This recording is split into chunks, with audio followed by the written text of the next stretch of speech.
Today, I'm going to tell you about psychology on Earth and beyond. I'm going to mainly focus on my research areas, and then we are going to have a brief chat about employability in psychology. Now, I would like to start with a question, which is, would you go to Mars? Would you embark in a journey to the red planet? Now, just to make sure that you have some details that are relevant for shaping your decision, I would like to remind you that the temperature on Mars is extremely cold. It's about 63 degrees, minus 63 degrees Celsius. So if you're worried about the cold UK weather, Mars is a completely different level. Right now, the distance between our planet, Earth, and Mars is about 280 million kilometers, so it's rather far away, and the length of the journey from here to go there is about 7 months. So it takes quite a big chunk of time to go there and then even to return. But there is one particular aspect that I'm interested in related to a journey to Mars, which is the fact that for the first time ever, we will need to adapt to a non-terrestrial gravity environment, meaning that we will need to make sure that we will be able to interact with an environment that has not the same gravity as the one that we have here on Earth. Why I'm talking about going to Mars? Well, we are at the beginning of a new space era, and space travel has become a long way since the beginning in the 50s. We are now talking about space tourism, in which people with not a particular training can buy a ticket and go on a space flight journey and enjoy weightlessness, which is zero gravity. But also, space agencies are putting a lot of resources into deep space. There are two different types of deep space. There are plans to go back to the moon, and this is going to happen in the next 5 years. But also there are plans to go to the red planet, which is Mars. In that case, we need to take into account that although these are incredibly beautiful plans, space is an extreme hostile environment. It is not easy for us human beings, to adapt to that type of environment. Indeed, we can consider space as the ultimate frontiers for human health. There are many different stressors that can affect the way in which we can survive in a space environment. Here I'm listing some of those. There are radiations that can be very dangerous for our body. Extreme temperature. I told you earlier on that on Mars, the average temperature is minus 60 degrees, which is extremely cold. There is no atmospheric pressure, which means that there is not enough oxygen for us to breathe and survive.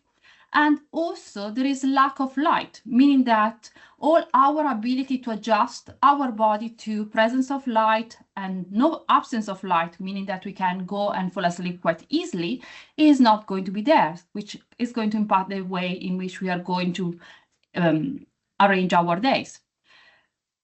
Mars is far, and you are going to be isolated for a long period of time. And there is one particular aspect that I'm very interested in, which is the different type of gravity present on this planet. So whether we are thinking about space flight in zero gravity or microgravity, or we are talking about a gravity that is less compared to the terrestrial gravity. So my research is focusing on how the brain responds to non-terrestrial gravities. And this is particularly important if we want to take into account the success and safe outcome of future space missions.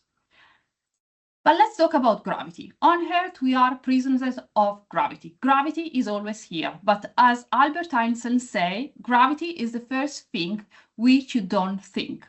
Now, gravity is a feature of our environment. It's always here, but we cannot perceive it or feel it in the same way in which we can feel, taste, see, touch other environmental features. So think about changes in light. You can immediately spot them. Think about a mosquito that is touching your skin. You can immediately feel it. Think about changing temperature. Again, you can detect that. You cannot really perceive gravity. It's always there. Gravity on Earth, you might remember from school, is 1g, which corresponds to a linear acceleration of 9.8 meters per second square. This is the pull that the planet is exerting on all single objects, including ourselves.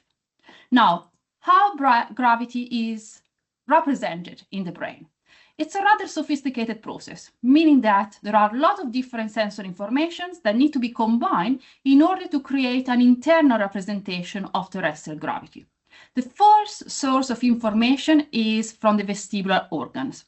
The vestibular organs are beautiful, sophisticated organs inside your inner ear, which detect each movement of your head in space and translate the movement in terms of linear or angular acceleration. So every time that you move your head, as I'm doing now, the vestibular system is immediately telling to the brain whether you are aligned with gravitational acceleration or not. Now, the brain is taking into account this vestibular information and is combining information with information from the eye, from the visual system, from the lips, our proprioceptive system, and as well for information from the internal organ, the visceral information. It's taking into account all these sensory signals and create what we call an internal model of terrestrial gravity. Now, we have shown that this model can adjust to different gravity environment. We have also shown that is innate. We are having predisposition towards this model, but we can also have a conscious experience of gravitational signaling.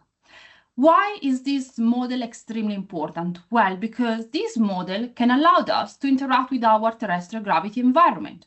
We are exceptionally good in adapting to terrestrial gravity environment.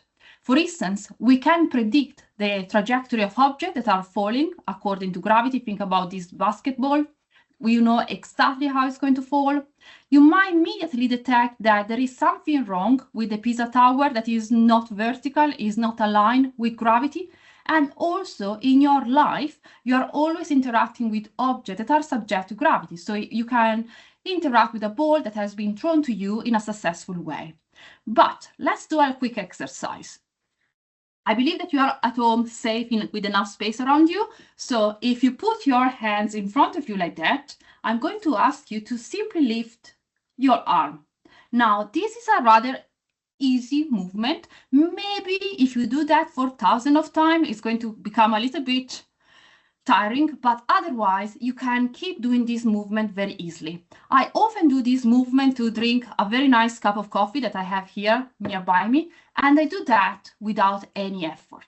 Now, your brain is taking into account the fact that there is 1g acceleration, terrestrial gravity, affecting all the muscles of your arm, and is making a very beautiful coordination of your muscles in order to reach to a cup of coffee and lift the arm without any effort.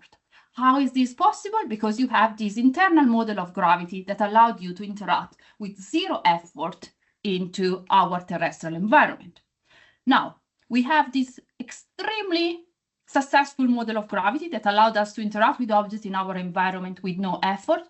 So, what happened if we go to Mars? You have a model that is perfect for terrestrial gravity, which is 1g, and suddenly you will need to adapt to a planet in which the amount of gravity is way less, is about 0.3. So there is microgravity, less than terrestrial gravity.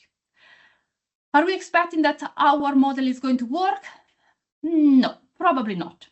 We know already from astronaut studies that has been in space for a certain amount of time that things get not that easy when people are in space. There are many different physiological changes by the fact that gravity is not longer there. And I would like to draw your attention to changes in brain and behavior.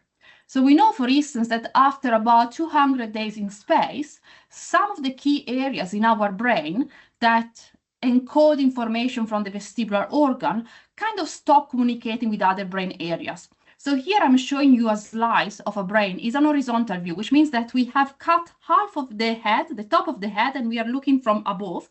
And we know that there is an area that is called right insula that kind of stopped talking with other areas after 200 days in space.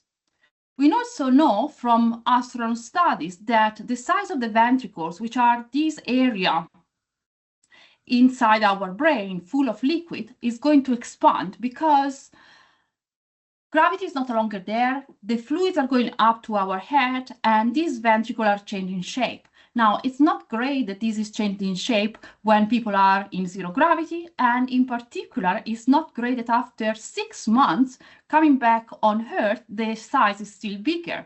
So we need to understand what are the changes in structure of the brain caused by difference in gravity. What about the function? Well, behavior can also get impacted. About 70% of astronauts experience what is called space motion sickness. Think about the motion sickness that you might have when you're on a boat or when you are on a car, this sort of unpleasant sensation. Now, multiply that for 1,000. This is the kind of experience that astronauts might have in the first 72 hours, days, or even weeks of exposure to microgravity. They experience dizziness, vertigo, headache, fatigue, nausea, vomiting. Yes, there is a lot of vomiting, as well disorientation. So for this reason, it's not possible to do extravehicular activity, which means that astronauts cannot leave the spaceship while they are in the first weeks of microgravity exposure. We know also that there is quite poor sensory motor coordination. Here I'm showing you some of the footage from the Apollo mission. These are astronauts on the lunar surface. The amount of gravity on the moon is 0.16, which means that again is lower than the amount of gravity on Earth. And as you can see, these guys are just trying to walk, and even walking is not that easy. There is poor balance, poor coordination. There are alterations in sensory motor control. There is poor coordination and the force that has been put for making the movement is also altered. So you can understand that looking at how cognition works in altered gravity environment is particularly essential for human performance during flight. And that's what we do in my lab here at Birkbeck. We combine space methods, which means that we combine methods, research methods, that allowed us to have artificial gravity, physical artificial gravity. I'm going to tell you a little bit more in a second, with methods in the lab in order to simulate altered gravity. And we can look at the effect of altered gravity on brain and behavior in controlled way. So I'll give you a couple of examples. I'm not going to go too much into details, but you can ask me questions later, of course. So we have been working with my students on pain perception. Now, why do we work on pain perception? It's not because we are mean. Pain is an important signal for adaptation to the external environment. Your brain needs to know whether you are in pain in order to protect you. It serves for our survival. And what we have been looking at is pain threshold, so acute pain threshold, when people are in gravity coherent condition or altered gravity condition. How do we do that? We have a device in which we can stimulate pain. We apply that on the fingertip and we create pain. And we ask people to detect as soon as they can feel pain. And we do that on a 3D tilting table. This is a big machine in our lab in which we can strap the people on top of that and we can tilt them in different orientation. Now, if participants are upright, they are congruent with the gravity here on Earth. If they are tilted, and in particular, if they are in the so-called head-down bed rest, which means that the head is 6 degrees below the feet, the vestibular system got a little bit mad and it starts to say to the brain, look, there is altered gravitational information happening here. So we can use that as a proxy to look at the effect of altered gravity on our brain. Now, here you can see a plot of participant performance. Each dot is an individual subject. And what we have found is that when people are not longer aligned with the gravitational signal, they start to feel less pain. Now, feeling less pain is not great because, as I say, pain can protect us. So we need to know whether there is a potential danger applied to our body. We replicate the same studies using virtual reality. We love virtual reality. We use that a lot in the lab because it can fool the brain to believe that you are in a different gravitational environment. And we found exactly the same type of results. We have been also looking at motor responses. Here we ask participants to detect environmental stimuli as soon as they can, and we found that their reaction time how quick they are in responding was significantly lower when they were in altered gravity orientation compared to upright gravity congruent orientation. So they feel less pain. They're also quite slow in responding to environmental stimuli. What about decision-making and cognition? In a series of studies, we have found that decision-making is suboptimal. People tend to be stuck with the same type of decision, which is not really adaptive. They prefer routine compared to novel behavior in tasks in which they are asked to generate novel behavior when they are in altered gravity condition compared to in a terrestrial gravity condition. They like to take more risks. In altered gravity, people seem to show a pattern in which they like to take more risks than in a controlled condition. And also they have poor cognitive flexibility. Cognitive flexibility is our ability to shift from one strategy to the other strategy in order to solve tasks. And it looked like in altered gravity environment, participants stuck with a strategy which is not optimal. So low pain, slow reaction time, poor decision-making, willing to take risk, and poor cognitive flexibility. Not really a great picture in terms of getting ready to be on the red planet, on Mars. But what this series of experiments tell us? Well, they basically tell us that we need to start to think about gravity in a different way. Gravity must not be a background signal of our environment, but it can actually be something that can shape our behavior on Earth. And we like to call it as a prior, which means that it is an internal representation that allowed us to interact with the external environment in a successful and easy way. Now, if this is the case, our hypothesis was, well, we should have a very strong representation of gravity that is going to influence our perceptual abilities. And I've been very interested in the idea of weight, because as you might remember from school, weight is given by mass by gravity. So if we change the amount of physical gravity, we are changing the weight. But if we change the amount of perceived gravity, it might be possible that, again, we change the perceived weight. And also, it has been said by astronauts that suddenly they had experience about their own weight when they were coming back from Earth, the weight of some of the body parts that they never noticed. So I'm pretty sure that you don't really know how heavy is your hand. And we wanted to investigate this idea, and to do that, we use space research methods. So we embark into a parabolic flight. Parabolic flight is a method in which we can create real microgravity. So our experiment goes on a plane, as the one that you can see here in the video, and the pilot creates some parabolas, which means that there is a 20-second acceleration with a very high pitch, and then there is a 20 seconds free fall that can create zero gravity, and then again, there are 20 seconds of acceleration in order to go back to the steady flight. Now, during the parabola, we have these 20 seconds microgravity experience, which is pure weightlessness, as the one that you can see here in the video. So we can float around. Well, that's not really true, because our participant are strapped in an experimental setting that is taking place in the plane with many other experiments. What we did it? Well, a few years ago, we wanted to look at how weight is perceived, and we asked the subject to measure, to tell us how heavy they felt their hand or their head, and we found that the perceived weight was shaping in function of the physical amount of gravity that was applied during the parabolas. So we had increasing weight when there was double amount of gravity during the acceleration, and we have significant decrease in weight perception during microgravity, suggesting that we have this very strong representation of weight and gravity as a prior. And we also demonstrate later in the lab that there is a bias towards perceiving our own weight as less heavy as it is, and we believe that this is related to the way in which we make movement in the external environment. Do you remember that I asked you to lift your arm a little bit earlier on? So this is an example of how we perceive less weight of our own body. So how is it going to look like being on Mars? Well, this is not an easy question to answer because obviously we are not there. So far, we only sent to the Martian surface rovers to collect samples, and we have an idea of the environmental feature of Mars, but no humans has been there. So how it's going to be? living there? That's a very interesting question, which is not easy to answer. And very recently, I started to think about, well, maybe we can train an algorithm, yes, AI, not really ChatGPT, but a similar algorithm, in order to look at how it's going to be living on Mars.